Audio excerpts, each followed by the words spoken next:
breve oração para a gente iniciar. Senhor, nosso eterno Deus, mais uma vez, diante do seu santo trono, imploramos ao Senhor, papai, que guie esse nosso estudo bíblico e, por meio da tua palavra, os nossos corações possam ser transformados e que o seu nome seja glorificado em toda a terra. No nome de Jesus, amém. Meus irmãos, nós temos estudado já há alguns dias o quinto mandamento. Ele é uma frase pequena que tem uma profundidade tamanha, e nós temos visto isso dia após dia. E hoje vamos fazer uma breve recapitulação, e eu começo com um pequeno texto no livro de Provérbios, no capítulo 3, versículo de número 1, que diz: Filho meu, não te esqueças da minha lei e o teu coração guarde os meus mandamentos. Irmãos, a Bíblia contém centenas de mandamentos. O que é um mandamento?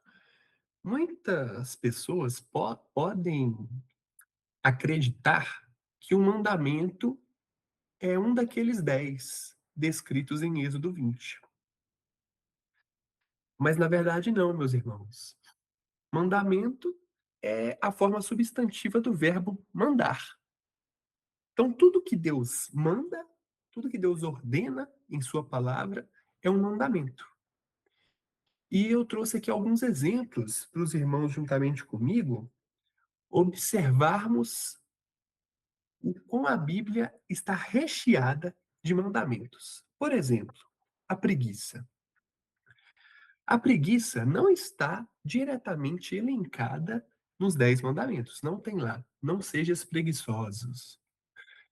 Mas a preguiça, ela é um pecado proibido por meio de um mandamento prescrito de Deus em sua palavra.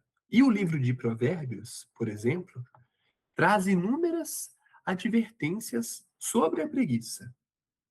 Por exemplo, Provérbios 10, 26. Como vinagre para os dentes, como fumaça para os olhos. Assim é o preguiçoso para aqueles que o mandam.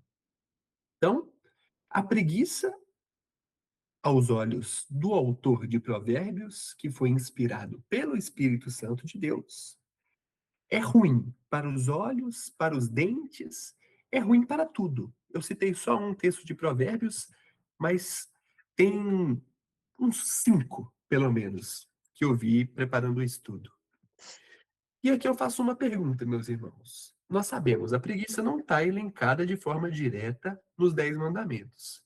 Então, qual dos 10 mandamentos, que é um resumo da lei moral de Deus, como nós temos estudado, qual daqueles mandamentos dos 10 está a preguiça?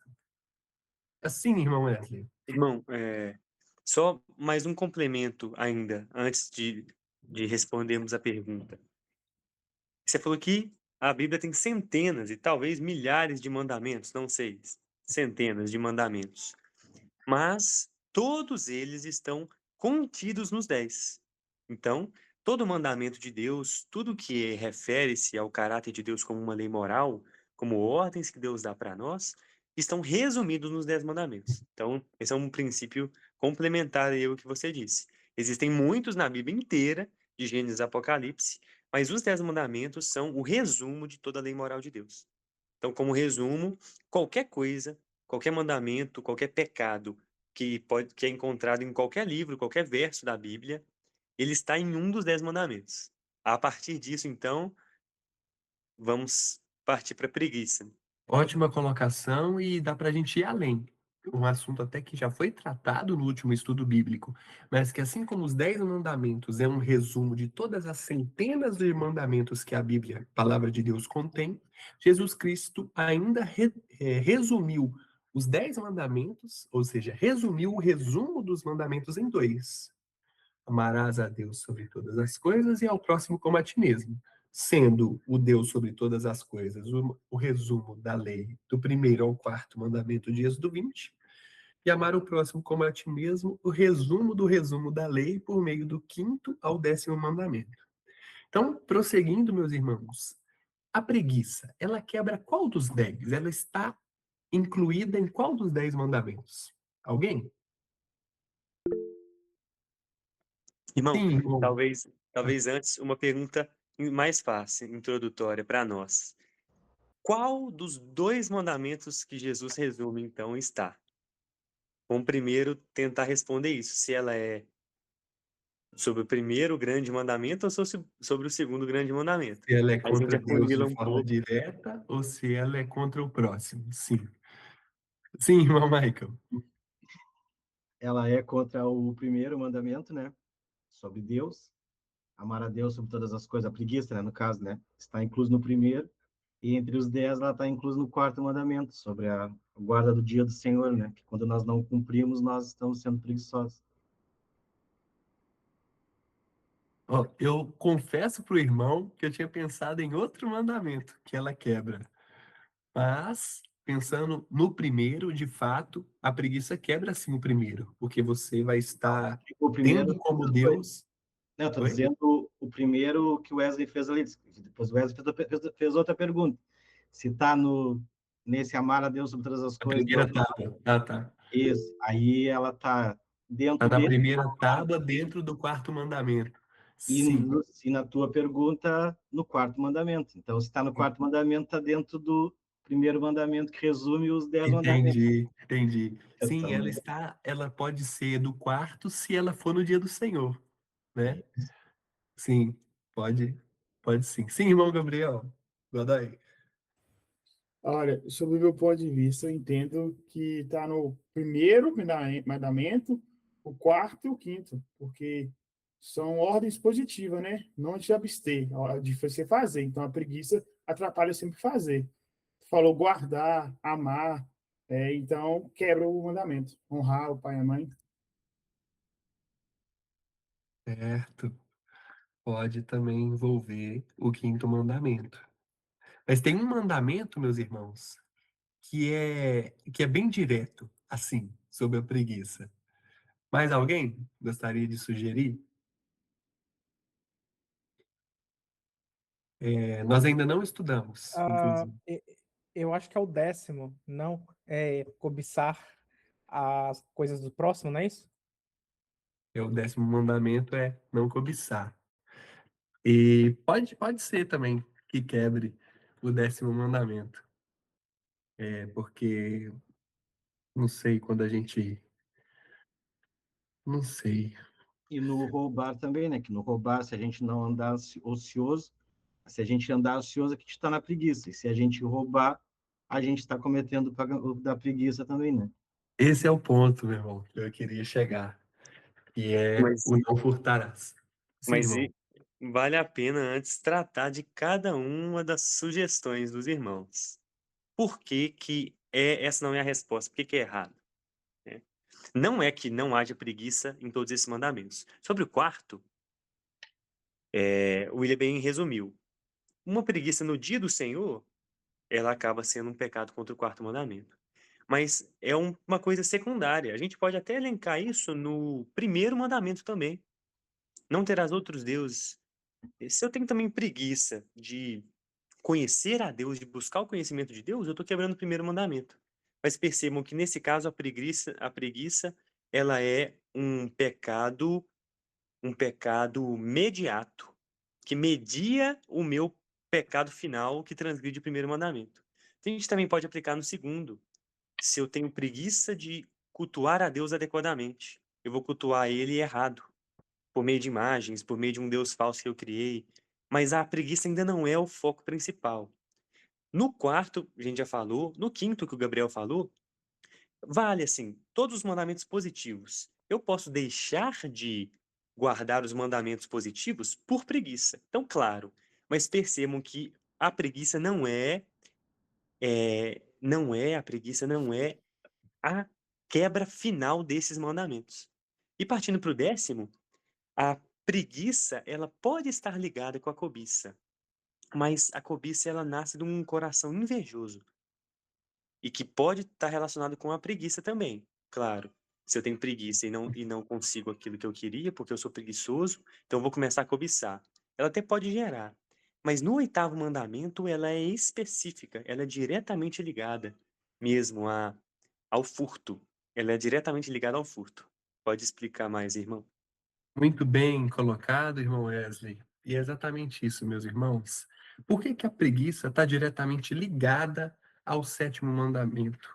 Ao sétimo, não Oitavo. furtar. Oitavo mandamento, não furtarás. Nós ainda vamos passar pelo oitavo mandamento, meus irmãos.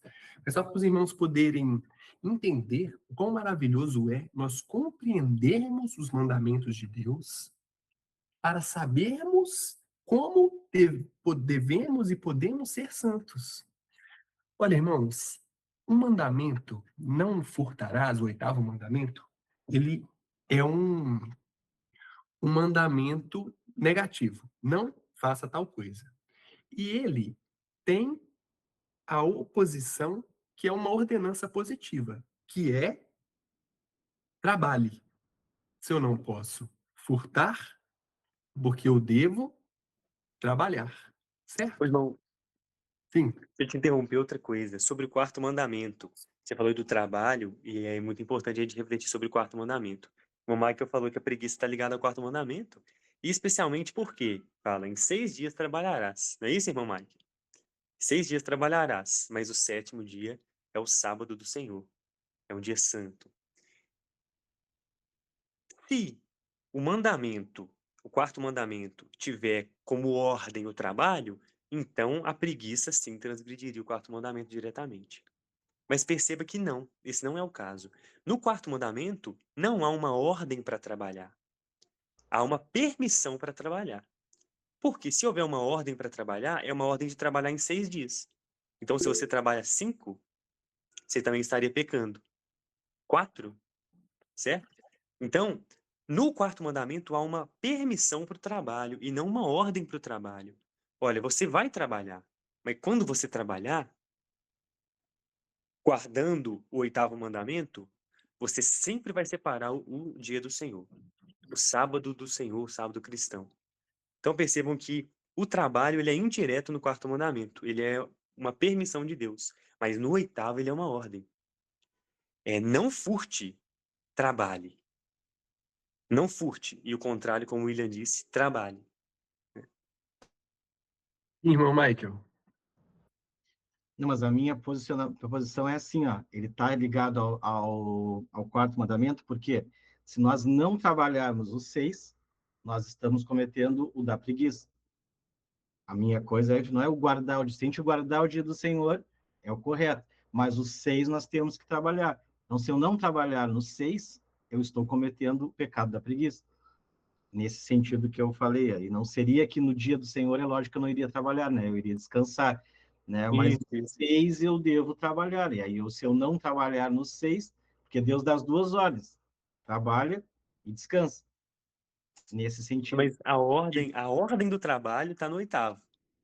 No quarto não é a ordem de trabalhe. Trabalhe 6 dias. Não há essa ordem. Trabalhe 6 dias.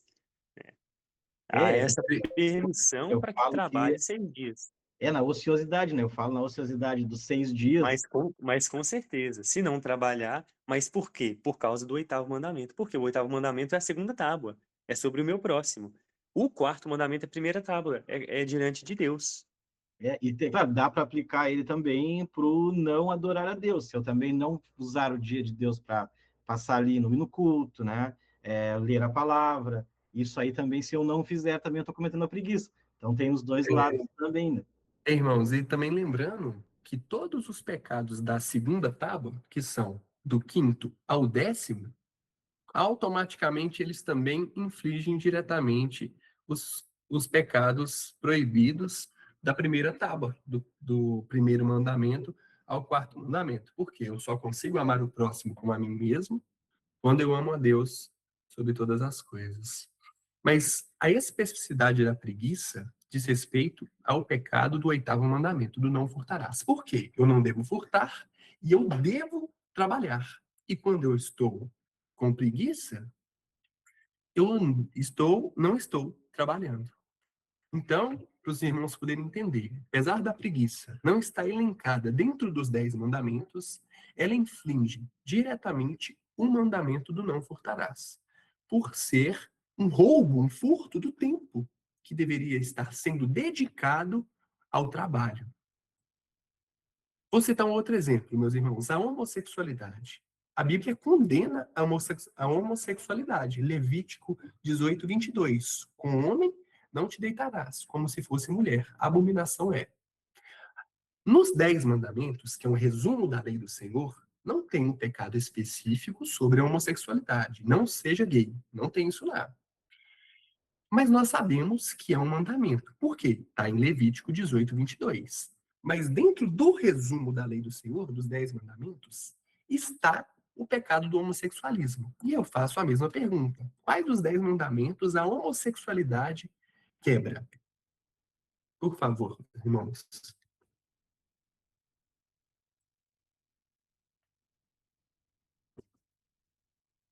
Primeiro, tá do primeiro ao quarto é diretamente contra Deus? Ou tá do quinto ao décimo? É contra o próximo?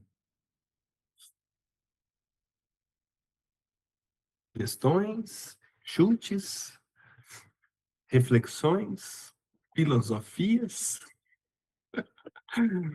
Em alemão também. Tô aqui pensando, porque eu tô tentando ver como que isso pode se encaixar no nono, né? Porque tem uma certa correlação, né? Tô tentando, enfim. Antes de outros comentários, o quanto que é interessante, cara. Cada resposta nossa na pergunta sobre a preguiça também fez a gente desenvolver uma visão sobre o pecado muito mais profunda. Porque todas as respostas, apesar de não serem a certa no sentido do pecado que diretamente, do mandamento que diretamente proíbe o pecado da preguiça, mas nós vimos a preguiça em vários outros mandamentos indiretamente. Muito bom, cara. Muito bom. E aí o Gabriel agora citou o nono, tentando relacionar o A mentira. homossexualismo com o nono. A mentira. Muito, muito bom. E irmão Michael Lima? Ao que parece, tá ligado mais no sétimo, né? Não adulterarás. Eu, Sem eu dúvida. também, não adulterarás, não cobiçarás, né? Ele entraria também nessa parte, né? No Não cobiçar, vale citar todos, né? é, Ah, já que ele está indiretamente relacionado com todos, eu posso falar todos. mas assim, né, Brincadeira. mas não cobiçarás, né? Porque, né, tu tá cobiçando uma coisa que é errada, né? Que esse cobiçar entra para isso, né? E no adultério também poderia entrar, né? Adultério e cobiça. Sim, irmão Davi. Pode ser relacionado aos dois, né? Do primeiro ao quarto, que é contra Deus, e do sexto ao décimo, que é contra o próximo. Do primeiro ao quarto, porque é um mandamento de Deus, né? Deus diz que não pode ter relação sexual, aí tu não vai pecar contra Deus. E o do sexto ao décimo, que é contra o próximo, né? Tu não vai praticar homossexualidade com o próximo. Eu acho que mais ou menos. Ô, irmão, quando nós estudamos o primeiro mandamento, nós afirmamos uma coisa muito importante. Todo pecado transgride o primeiro Perfeito. mandamento. O quinto mandamento, a advertência, não parece que tá. Todo pecado transgride o primeiro mandamento. Qualquer pecado. Qualquer. Porque o primeiro mandamento é exatamente o não tenha outros deuses diante de mim, tenha a mim como único e verdadeiro Deus. Então, nós devemos conhecer Deus, obedecê-lo, respeitá-lo, reverenciá-lo em, em, em graus máximos. E todos os pecados, igual o Davi falou, são contra Deus, então transgridem o primeiro. Então, isso é uma verdade. Mas especificamente tem ainda um que é bem especial. Irmão Wesley, pode então complementar, explicar qual o mandamento é quebrado pela homossexualidade de forma mais direta e por quê? Certo? O Gabriel respondeu que é o sétimo. Por quê, meu irmão? Porque não adulterarás, ao meu ver, sobre uma comunhão santa perante o de Deus entre o homem e a mulher. Se você não está numa comunhão santa, você está numa comunhão Adúltera. pecaminosa. Então, é adultério. Você não está se guardando para uma comunhão santa. Perfeito, perfeito. Mas antes eu vou falar sobre o nono. O Gabriel estava tentando o outro Gabriel, né? Tentando relacionar os dois e é quando a gente trata também sobre a mentira, sobre o engano, né? Se tudo é engano, se todo pecado é engano, então acaba que indiretamente estaria sim ligado, né? Mas percebam como que o Gabriel Godoy acertou. O que é adultério? Qualquer relação amorosa, sexual, que não seja com o seu cônjuge. Qualquer coisa. Qualquer coisa.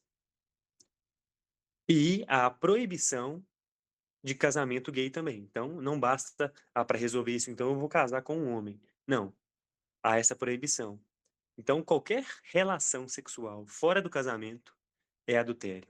Então, homossexualidade é adultério, a fornicação é adultério,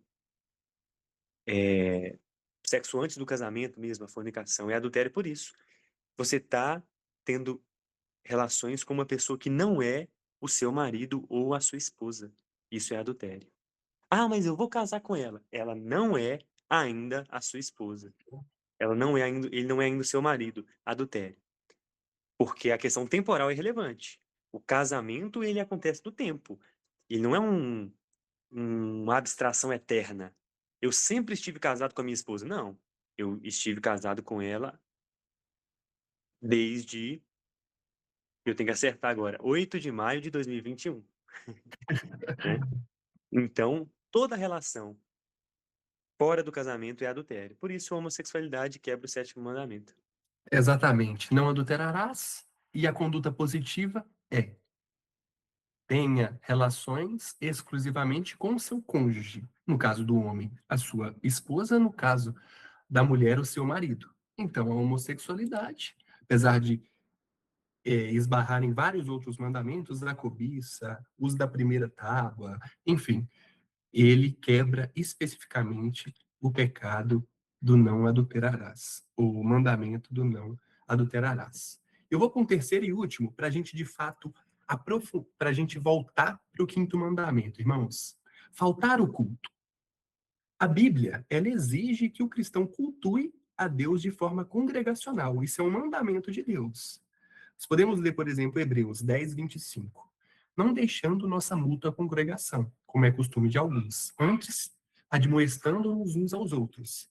E tanto mais quando vedes que se vai aproximando aquele dia. Eu poderia citar aqui outras passagens, como o Salmo 100, por exemplo, que diz: servi ao Senhor com alegria, apresentai-vos diante dele com cânticos. Ou até mesmo Atos 2:42, e preservavam na doutrina dos apóstolos e na comunhão, e no partir do pão e nas orações. Mas eu quis citar esse de Hebreus 10, que apesar de ter uma especificidade, ele foi escrito pelo autor de Hebreus, porque com a chegada dos gentios ali, depois que Jesus ressuscitou dos mortos, os judeus começaram a se sentir superiores aos gentios e começavam a, por esse sentimento de superioridade, abandonar as igrejas, deixar de congregar, achando que eles eram superiores àqueles gentios que passavam a congregar com eles. Todavia, isso pode, meus irmãos, ser também aplicado a nós, porque nós sabemos, como eu já citei em outros textos bíblicos, que há uma ordenança direta de Deus que cultuemos com os outros, em congregação, de forma pública, tendo comunhão com os nossos irmãos. Inclusive, aí o autor de Hebreus fala que, principalmente, quando verdes que está se aproximando aquele dia. Que dia, meus irmãos? O dia da destruição do templo. O templo era onde todos se reuniam para cultuar ao Senhor. E muitas das pessoas estavam deixando a congregação, deixando de cultuar. E o autor de Hebreus fala: olha, prestem atenção, né? Não deixem de cultuar, principalmente quando está se aproximando o momento da destruição do templo, momento em que todos vão ficar desesperados e que vocês vão precisar uns dos outros. Mas, enfim, existe uma ordenança, um mandamento de Deus, que é de cultuar ao Senhor. Então, faltar do culto é um pecado. Sim, irmão Reinaldo, antes de eu avançar. A paz do Senhor, meus irmãos, tudo bem? Amém. Na verdade, é minha esposa que gostaria de fazer uma pergunta. Pode ser? Ela está participando comigo hoje? Sim, claro, por favor. Tá bom. Tudo bem? Boa noite. Só voltando um pouquinho ao assunto sobre adulterar, né? Eu queria, na verdade, uma explicação, se for possível também, mais aprofundada sobre essa questão da homossexualidade mesmo, né?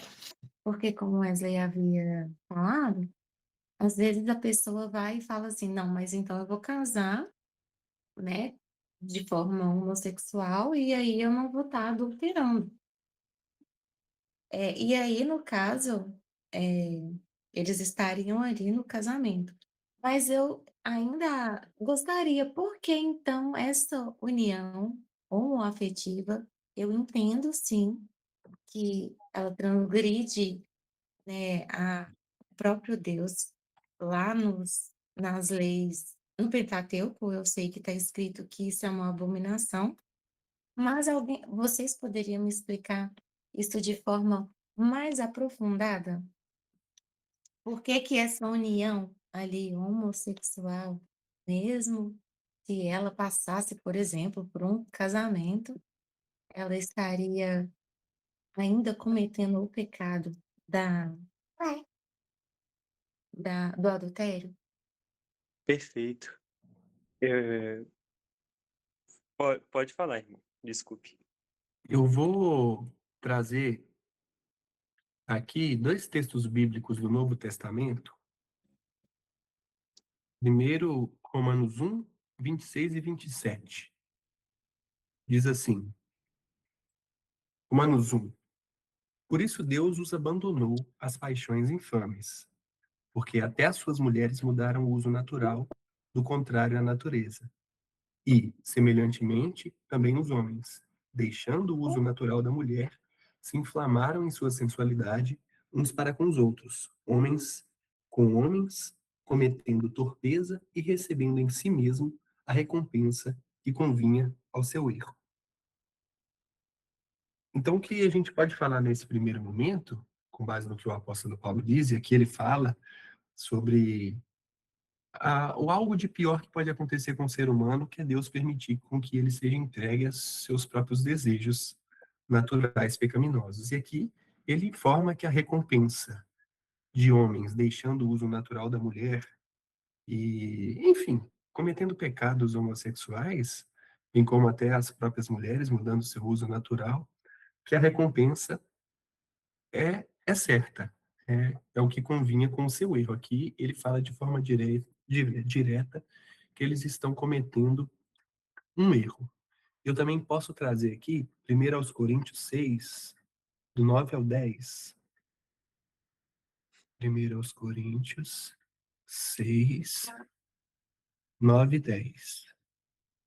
Não sabeis que os injustos não hão de herdar o reino de Deus?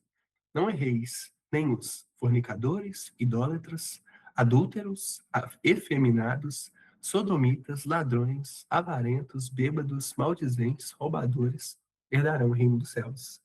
E aqui o homossexualismo entra dentro dos sodomitas, que praticavam essas condutas homossexuais. E foi um dos motivos, inclusive, que Sodoma e Gomorra foi destruído por Deus. Um de vários outros, né? Que eles também eram terríveis, não só pela homossexualidade, mas aqui quer dizer especificamente sobre a homossexualidade.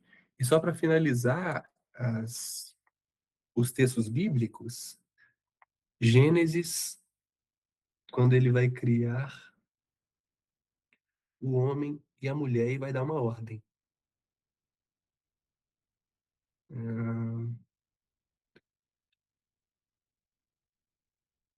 Deixará o homem o pai e sua mãe e apegar-se à sua mulher, e ambos serão uma só carne.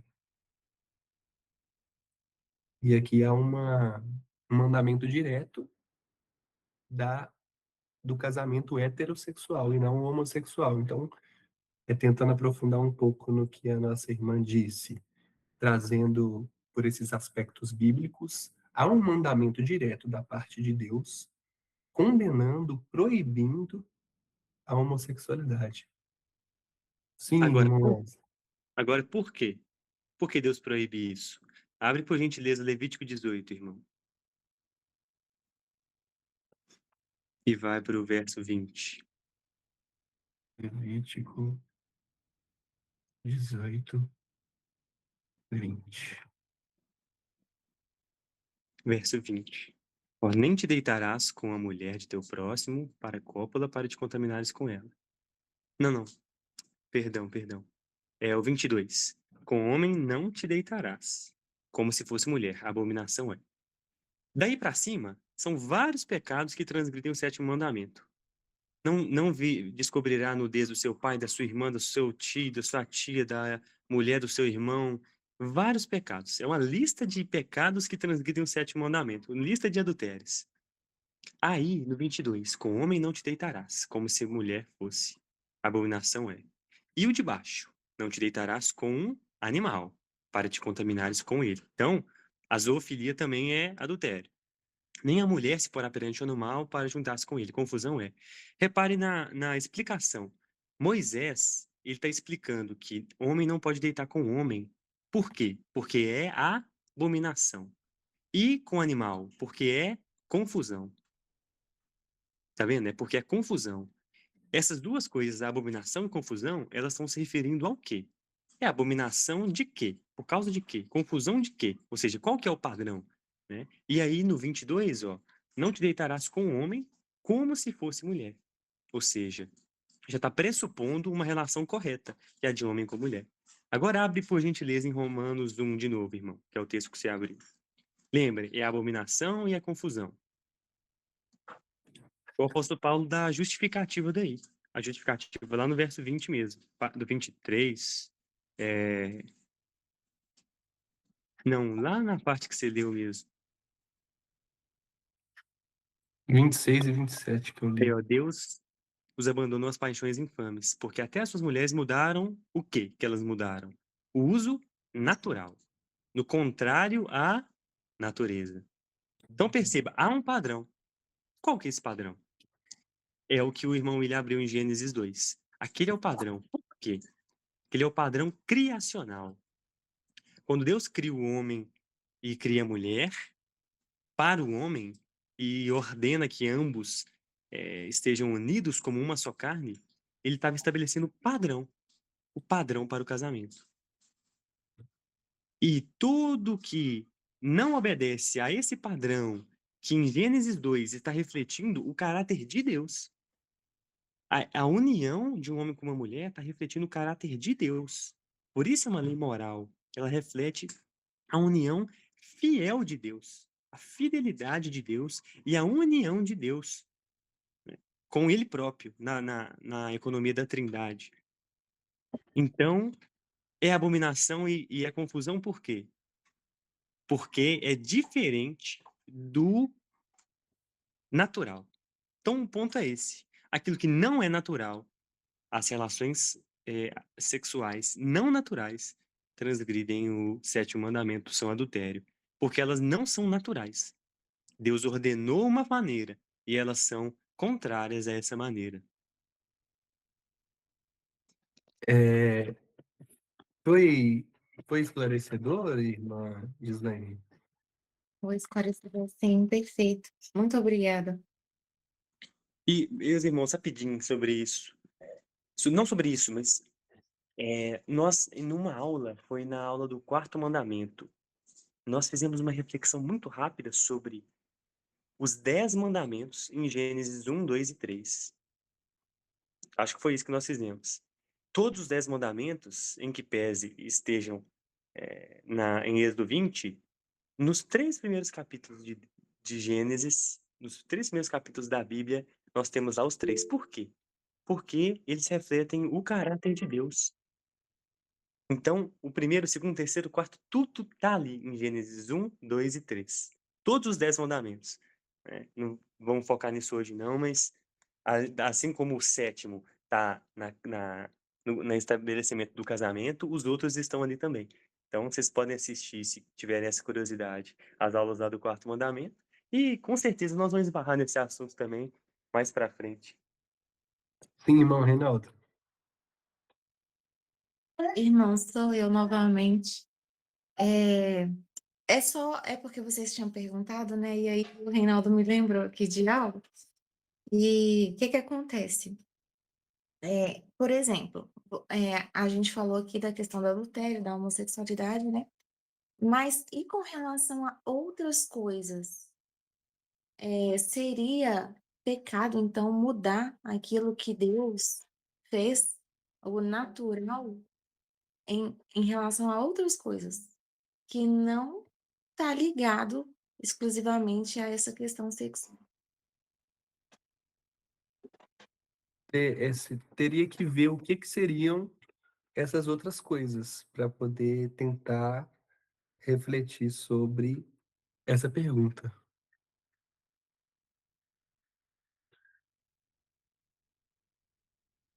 Por exemplo, até da aparência mesmo. A mulher, por exemplo, mudar alguma coisa na aparência dela. Escovar o cabelo, por exemplo. Pintar a unha. Isso. Então, seria tirado natural? É isso. Uhum. Um calvo fazer implante, por exemplo. Tipo isso. Mais ou menos, né? Os exemplos que ela deu foram bem mais simples, né? Fazer uma escova, arrumar o cabelo, fazer a barba, fazer a unha. E isso É, tudo, isso tudo não está primariamente ligado com o sétimo mandamento, mas até pode estar. Pode estar porque algumas dessas mudanças são mudanças sensuais. Mulheres e homens transformam seu corpo para se tornarem mais atrativas sexualmente para outros parceiros. E aí seria adultério, sim, né? Mas e uma mudança que não seria adultério? Ela ainda é pecado de alguma outra maneira? Aí a gente tem que trabalhar não com o sétimo mandamento, mas com outros mandamentos ou algum outro mandamento, refletir sobre o que é de fato beleza, refletir sobre os atributos de Deus, o que é verdade. Principalmente sobre o que está dentro do coração daquele que opta por aquela mudança. Isso, a gente tem que estar sempre ligado mesmo nas nossas motivações, né? Mas não há uma resposta simples, porque a gente tinha que estudar cada caso, né? Por quê? Rapidinho. Por um lado, nós temos cuidado pessoal. Então, cortar um cabelo, limpar, tomar banho, escovar os dentes, cortar as unhas. Isso tudo na verdade, cuidar do nosso corpo e representa uma obediência ao sexto mandamento, de cuidar do nosso corpo para que não acumule fungos no nosso corpo. A gente tem que se limpar para não ter fungo, bactéria, sujar, morrer com isso, adoecer, prejudicar outras pessoas. Então, o sexto mandamento nos manda guardar também o nosso corpo, protegê-lo de doenças, de sujeiras e tudo. E o sexto é não matarás. Então temos que preservar pela vida. Nós ainda vamos Isso, passar por lá. isso mesmo. Então, cuidados pessoais, eles são, na verdade, ordem de Deus. Devemos cuidar do templo do Espírito Santo, que somos nós. Agora, é muito fácil um cuidado pessoal extrapolar e virar vaidade. É muito fácil a gente ter uma intenção maligna no nosso coração e a gente fingir que, na verdade, ela é para glorificar a Deus e não é. A gente pode transgredir o nono mandamento, que o Gabriel citou mais cedo, o Gabriel mais cedo, sobre mentira, quando, ao invés de cuidar do nosso corpo, a gente quer transformá-lo numa outra coisa que ele não é. Aí entra na pergunta, né, minha irmã, de realmente uma coisa que extrapola muito o cuidado e transforma. E por que transforma? Geralmente por causa da insatisfação com aquilo que eu sou. E por que o nono mandamento? Porque o nono mandamento é a mentira. Se eu me transformo naquilo que eu não sou, eu não estou sendo verdadeiro. Mas assim, não é simples. né? Não é simples. E a gente tem que refletir sobre o que é de fato beleza, o que de fato reflete a glória de Deus revelada em Cristo como a imagem do Deus invisível, os seus atributos, as suas características e também se as motivações de cada uma dessas coisas. Se nós estamos também cuidando do templo do Espírito Santo ou se nós temos vaidade, mentira, ansiedade, insatisfação nos nossos desejos. Autoidolatria, cobiça, enfim. Isso. E aí envolve muita coisa, tem muitas possibilidades, né? Mas para uma questão que seria bem objetiva sobre isso, seria a gente estudar sobre beleza. O que é beleza? O que é beleza objetivamente? Ai, eu acho que tal coisa. Não, não interessa. O que que as escrituras falam sobre beleza? O que que é a beleza objetiva? Que ela é bela absolutamente, eternamente, né? A gente teria que estudar. Eu posso até pensar nisso, preparar um sermão sobre beleza, sobre o que é beleza, e pregar lá na congregação também sobre isso. Seria muito interessante, porque acho que se responderia mais objetivamente sobre essa busca nossa, que geralmente é vaidosa, mas que pode não ser, de alcançar, assim, ser belo, como Deus é. Mas, por enquanto, todos esses comentários fizeram algum sentido também? Fez sim, fez sentido mas é interessante essa questão aí que o Wesley ressaltou, né, sobre a beleza. O Senhor muitas vezes ele mostra a glória dele como a beleza que ele coloca em uma mulher na palavra do Senhor, por exemplo, né, quando ele orna, se eu não me engano, Jerusalém, ele compara toda a beleza exuberante que tinha ali, ele compara com uma mulher, ele compara com a sua glória, né. E também lá em Apocalipse, quando João tem aquela visão sobre a igreja, eh, ele fala, né, que ela estava ali toda adornada, também representando a glória do próprio Deus, se eu não me engano. Então é isso, são coisas que às vezes, eu fico pensando. Realmente eu vejo que são questões que talvez requer um estudo mesmo. E é isso. A mulher é Eu bela. falo isso porque eu vim desse meio, né, eu vim desse meio, eh, e nesse, né, no meio pentecostal, muitas vezes foi ressaltado que a gente não, tipo assim, eh, mudar aquilo que o Senhor fez, né, que não, isso não agrada a Deus. Então, assim, eu luto contra esses pensamentos, para falar a verdade, Uhum. mas vez em outra eles estão permeando a minha mente, sabe. E Uhum. é isso, eu cresci, assim, nesse meio que não pode fazer isso, não pode fazer aquilo, Então, e tá, essas honesta coisas, então é isso.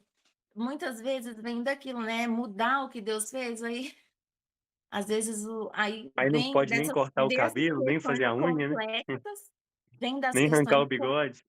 isso, vem das questões complexas, né, igual a gente ressaltou aqui, que seria os pecados sexuais mesmo, que engloba várias coisas, até as coisas mais simples, muitas vezes. Então, é é isso, eu olho para a palavra do Senhor e fico meditando muitas vezes, entende? Não, mas é isso, realmente, há um exagero muito grande, especialmente nos círculos pentecostais sobre isso, que eles invadem o cuidado pessoal, percebem? Mas, ao mesmo tempo, se eles estiverem certos, não, eles estão certos, né. A gente não pode rejeitar uma coisa só porque um pentecostal defende. Às vezes, se ele tá com a verdade, eu tenho que falar: "Olha, ele tá errado em todo o resto, mas nisso ele tá certo". Mas eu reconheço que na verdade não estão. A abordagem pentecostal, ela é muito restrita e legalista. Geralmente é para ser salvo, não é ingratidão a Deus pela salvação, e ela também é restrita e invade a a área do cuidado pessoal. Mas a Bíblia também, nesses exemplos que a irmã deu, compara, sim, Deus, a glória da igreja de Deus como mulher. Agora, como é essa mulher? Que adornos são esses, né? A mulher é bela. A mulher, ela foi feita para o homem bela. O que que ela precisa para ser bela, né? Os adornos ressaltam a beleza natural dela. Os adornos não substituem a beleza que é da mulher. A igreja é da mesma forma. Ela é bela porque Deus a faz bela. Porque ao mesmo tempo que a Bíblia fala desses adornos, o apóstolo Paulo vai nos exortar lá em 1 Pedro, o apóstolo Pedro em 1 Pedro 3, 3 e 4.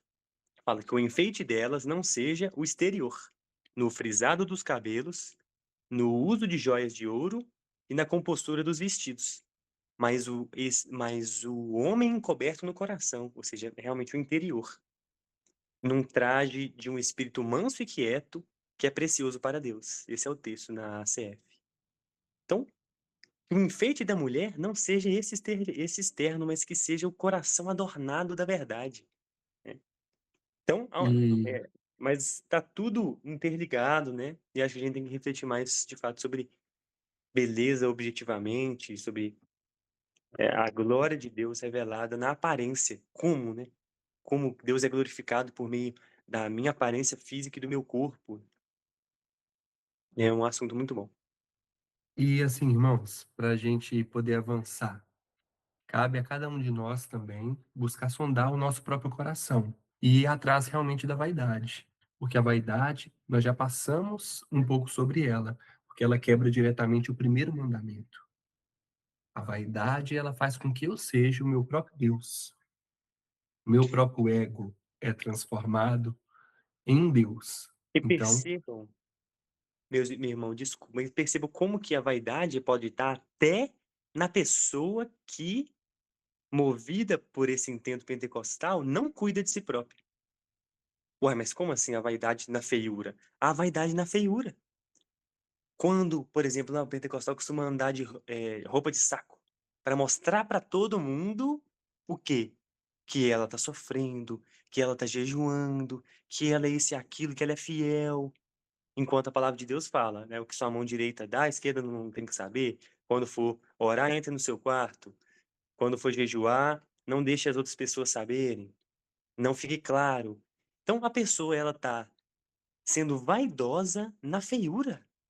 Então a pessoa que não, que sovaco cabeludo, que as mulheres que existem sovaco cabeludo, ah, aquelas coisas esquisitas, não cuida, não corta a unha, sujeirada.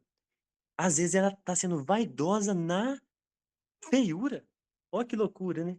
irmãos, então assim, Salomão no final de sua vida disse que tudo era vaidade. Então, possamos sondar os nossos corações e ver se o que nos motiva é a vaidade ou é a glória de Deus. Amém? Para a gente avançar, irmãos, faltar no culto, rapidinho. Qual o mandamento que quebra?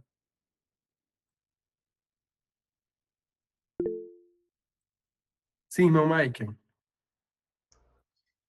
Primeiramente, quebra direto o quarto, que é, né, a gente tem que guardar o dia do Senhor. Mas quebra também, né, o primeiro mandamento, porque a gente não está colocando Deus em primeiro lugar. E o terceiro mandamento, né, que é, né, não tomarás o nome de Deus em vão, ele inclui também a gente não não é só respeito ao nome de Deus, né? Ele vai nessa, ele mexe junto com o caráter de Deus. Então, se a gente falta o culto, nós também estamos desobedecendo, né? O não amar, o mexer com o caráter de Deus e o quarto mandamento, que é o diretamente para isso. Mais alguém? Sim, Letícia? Quando eu ia falar, ele falou que eu achei que poderia ser o quarto mandamento também. Sim. Irmão Davi, também levantou a mão? Eu levantei, mas ele falou tudo que eu ia falar. E vem na hora. Maravilha, irmãos.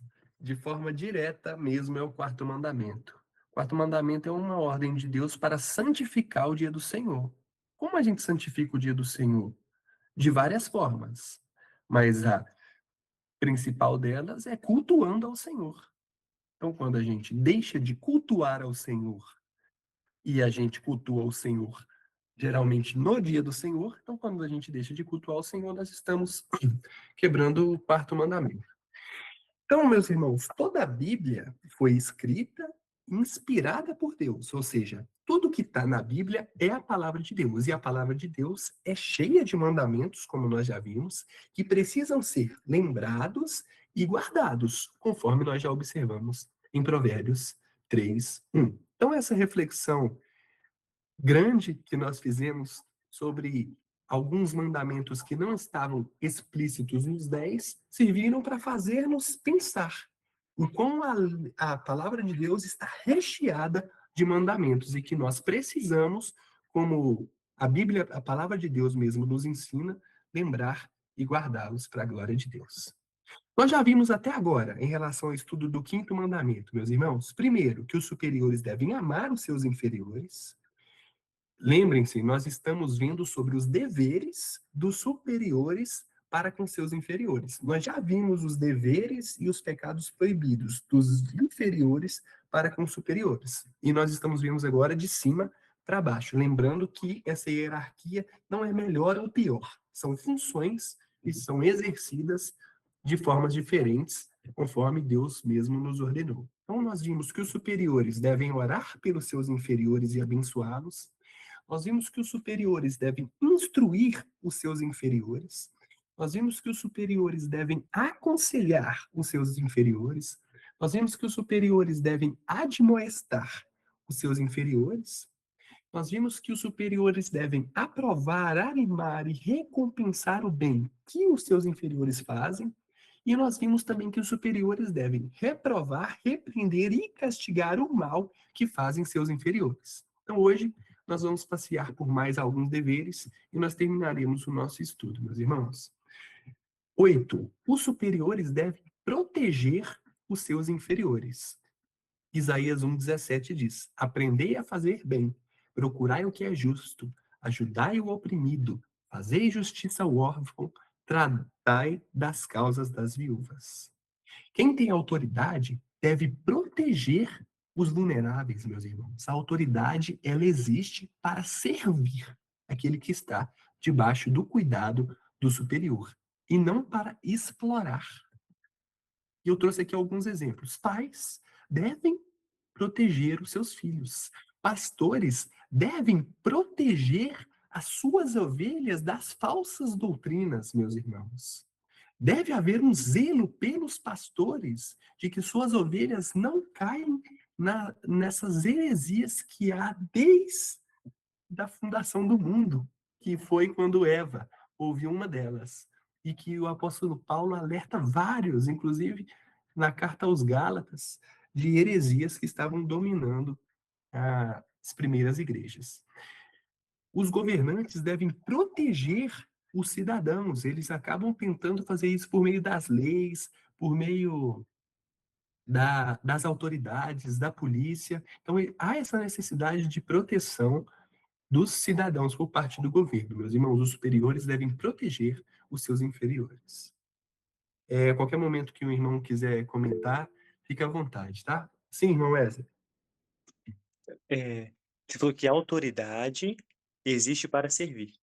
Então, a gente já pensou no que eles devem fazer. Agora, como que essa autoridade, o poder que um superior tem, para esse fim que Deus ordenou, pode ser deturpado pelo pecado? E aí a gente percebe homens que são mais fortes que mulheres, que devem usar a sua força para proteger suas esposas, e a sua autoridade para proteger, utilizam para agredi-las, utilizam para manipulá-las, faz isso com seus próprios filhos, correções injustas, agressões dos próprios filhos, que é diferente da disciplina bíblica, de uma fastigação com vara específica, mas não, agridem, maltratam. Então, percebam como que a autoridade existe para servir. Então, quando isso sai do normal, do natural, há muito problema. mas é um problema que, como nós já vimos quando estudamos os inferiores para com os superiores, não é um problema natural, é um problema causado pelo pecado. Não é o fato de existir pastores opressores, homens que não protegem suas esposas, que agora, então, a esposa tem que sair da autoridade do seu marido e ser completamente contra a autoridade. Não, claro que não. Há um pecado do superior. Ele deve se arrepender, deve haver essa retratação, né? Um erro não justifica o outro. Próprios governantes tiranos, enfim, que exercem sua autoridade para oprimir, na verdade, aqueles que deveriam ser cuidados, né? Outro dever, meus irmãos, os superiores devem prover o necessário para a alma e para o corpo dos seus inferiores. 1 Timóteo 5,8. Mas se alguém não tem cuidado dos seus, e principalmente dos de sua família, negou a fé e é pior do que um infiel. Então, quem não cuida dos seus, negou a sua fé.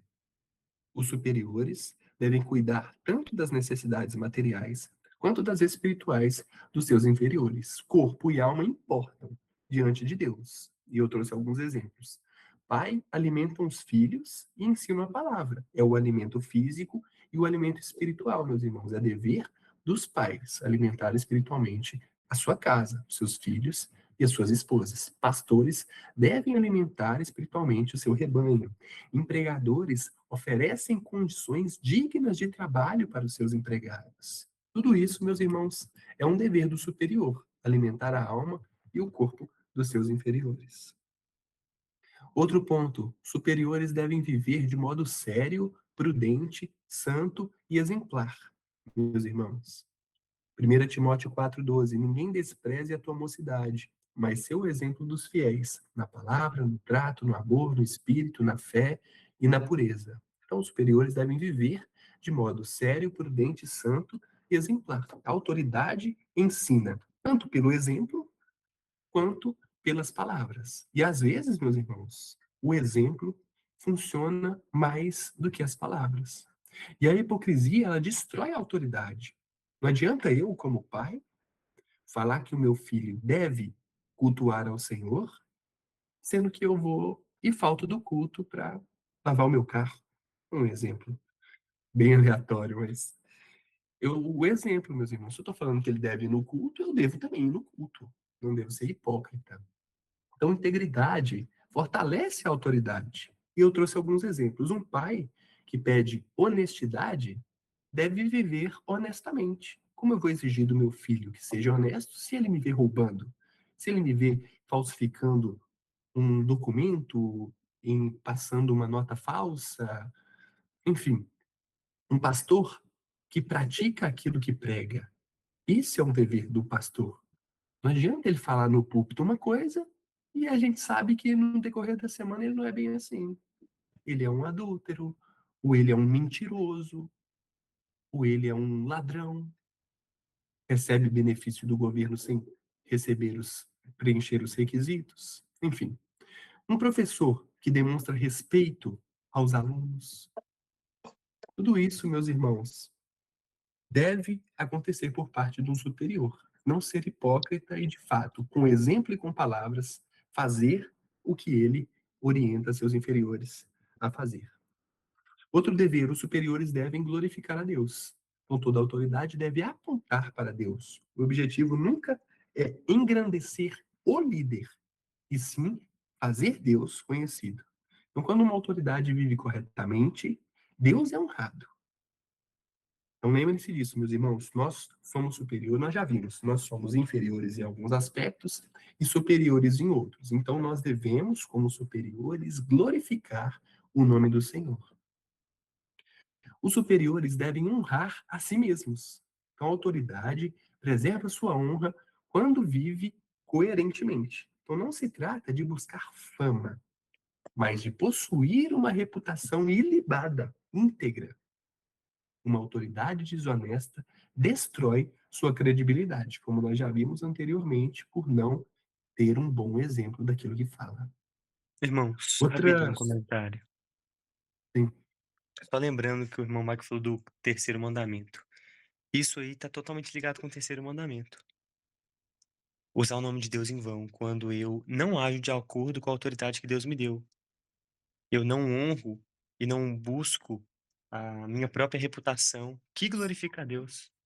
Eu estou desonrando o nome de Deus, porque eu digo que eu sou cristão, mas eu não honro o Deus que me deu essa autoridade. Então, o terceiro mandamento também está ligado aí. E o William falou num dia antes aí, quase citando aquela frase, né? Faça o que eu falo, mas não o que eu faço. E aí, essa frase faz algum sentido biblicamente, né, meus irmãos? Nenhum. Irmãos, outro dever, os superiores devem preservar a autoridade que Deus lhe concedeu. A autoridade, ela é preservada por justiça, humildade, amor, coerência e fidelidade à palavra, não pela força, não pelo medo, não pelo autoritarismo. A autoridade cristã permanece quando reflete o caráter de Deus. Então, como Wesley mesmo disse aqui anteriormente, meus irmãos superiores devem preservar a autoridade que Deus me deu. Deus me deu a autoridade de pai, e eu devo preservá-la, abraçar essa autoridade de pai, de marido, com todas as minhas forças e exercê-la com amor, com coerência, com fidelidade nas escrituras. Não com autoridade, força e medo. Eu devo honrar a autoridade que Deus me deu. Concluindo, meus irmãos, o Catecismo Maior de Westminster, que é o nosso guia para esse nosso estudo bíblico, ele apresenta um retrato equilibrado da autoridade cristã. E ela é marcada pelo amor, pela oração, pelo ensino, pelo aconselhamento, pela correção, pelo encorajamento, pela disciplina, pela proteção, cuidado integral e exemplo pessoal. Em vez de dominar o superior, deve servir. Em vez de buscar proveito próprio, ele deve promover o bem daqueles que Deus colocou sobre o seu cuidado. Assim, a autoridade do superior vai refletir o governo sábio e bondoso do próprio Deus, meus irmãos. Então, aqui nós concluímos os deveres dos superiores para com seus inferiores. Nos próximos estudos, nós vamos adentrar mais especificamente sobre os pecados proibidos dos superiores para com os inferiores, meus irmãos. E nós temos visto quão pecadores nós somos. Os maridos para com suas esposas e seus filhos, nós refletimos bastante sobre isso no estudo passado. Os pastores deixando a desejar com suas ovelhas dentro do culto. Meus irmãos, as próprias mães também para com seus filhos. Então, quão importante é sabermos o que Deus exige de nós como superiores dentro da autoridade que ele nos constituiu, meus irmãos. Eu trouxe aqui algumas aplicações para a nossa reflexão no decorrer da semana. Todos nós exercemos algum tipo de autoridade, em casa, na igreja, no trabalho ou na sociedade. A questão não é se temos autoridade, mas é como nós usamos essa autoridade. Então, pergunte a si mesmo hoje, meus irmãos: minha autoridade é motivada pelo amor ou pelo orgulho? Eu tenho orado por aqueles que Deus colocou sob os meus cuidados? Eu tenho ensinado mais pelo meu exemplo do que pelas minhas palavras? Eu corrijo aquela pessoa que está sobre o meu cuidado, que seja na empresa, na igreja, dentro da minha casa, dentro da escola, se eu for professor. Eu corrijo para restaurar ou apenas para descarregar a minha ira, a minha irritação? Eu estou protegendo e cuidando daqueles que dependem de mim? De fato, eu estou zelando pela vida deles, espiritual e física e material? A minha vida fortalece ou enfraquece a autoridade que o próprio Deus me concedeu? Meus irmãos, Cristo é o modelo perfeito de toda autoridade. Marcos 10, 45. Ele é o Senhor soberano, mas não veio para ser servido, mas para servir e dar a sua vida em resgate de muitos. Nós vimos no estudo passado o que Jesus fez, lavando os pés de seus discípulos, servindo, meus irmãos. Se Jesus foi assim, nosso rei e redentor, quanto mais nossos relacionamentos devem refletir esse padrão de serviço, de amor, de santidade, mas a autoridade vai cumprir o propósito para qual Deus instituiu e mais o nome dele vai ser glorificado em nossas vidas, meus irmãos. E eu encerro o nosso estudo de hoje com esse texto de Colossenses 3, 23 e 24. E tudo quando fizerdes, fazei-o de todo o coração, como ao Senhor, e não aos homens, sabendo que recebereis do Senhor o galardão da herança, porque a Cristo, o Senhor, servis. Todos nós, meus irmãos, somos inferiores a Cristo, nosso superior. Estamos aqui para servir uns aos outros, como ele também, sendo nosso superior, nos serviu. Amém, meus irmãos? E graças a Deus. Louvado seja Deus. Os irmãos têm algum comentário para a gente estar encerrando?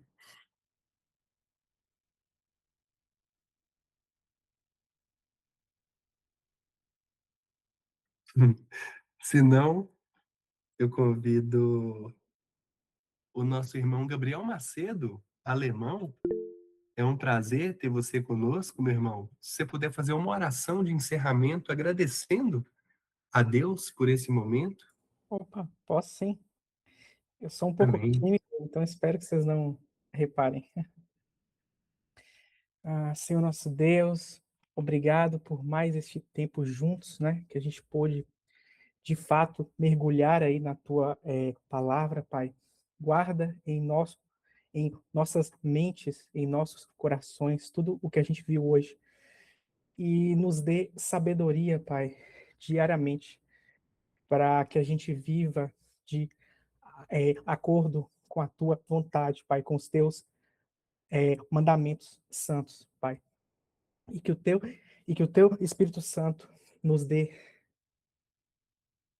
força para que nós não não nos como é que fala? Afastemos, Pai, dos teus caminhos. Eu te peço em nome de Jesus Cristo. Amém.